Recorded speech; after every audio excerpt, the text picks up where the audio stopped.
வாழ வேண்டும் என நினைத்து எதற்காக நம்ம கொடுக்கிறோம் அப்படின்னா தர்மம் செய்தல். இது செய்ய வேண்டியது, நோன்பு நோக்கும் போது செய்ய வேண்டியது. செய்யக்கூடாதது எதுன்னு பாசுரத்தை சொல்ற, நெய் உண்ணுதல், பால் உண்ணுதல், மையிட்டு கொள்ளுதல், மலர் சூடி கொள்ளுதல், செய்யத்தகாதவற்றை செய்தல், கோள் சொல்லுதல்.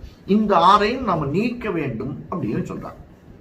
உதாரணத்துக்கு இப்போ நம்ம நாட்டில் யாராவது ஒருத்தர் வந்து ஒரு வருஷம் நம்ம ரொம்ப தாயாதிகள் ரொம்ப க்ளோஸ் யாராவது பராமரிச்சுட்டாள்னா ஒரு வருஷம் வாசல்ல வந்து கோலம் இடுறதில்ல அப்படின்னு சொல்லுவாங்க. சில நாட்களில் ஒரு சில இந்த நாட்களில் கோலம் போடுறதில்லை. என்ன ரீசன் அப்படின்னா, தினந்தோறும் நாம வந்து முதல்ல எல்லாருக்கும் கொடுத்து, அந்த காலத்தை என்ன பண்ணுவானா, கதவை திறந்து யாராவது பசியோட இருக்கேளா வாங்கோ அப்படின்னு கூப்பிடுவாளாம். கூட்டு அவளுக்கு உணவளித்து விட்டு அதற்கப்புறம் தான் நம்ம சாப்பிட்ற பழக்கம் இருக்கு.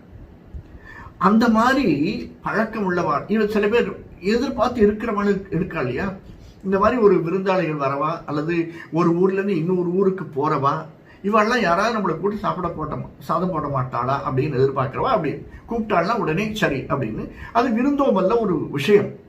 ஆனால் இந்த மாதிரி ஒரு இடத்துல இன்னைக்கு ஏதோ அவளுக்கு அசௌகரியமா இருக்கு, ஏதோ திதி நடந்துட்டு இருக்கு அப்படின்னா அவ கோலமிடல அப்படின்னா என்ன அர்த்தம்னா, சரி வாத்துல நம்ம எதிர்பார்க்க முடியாது.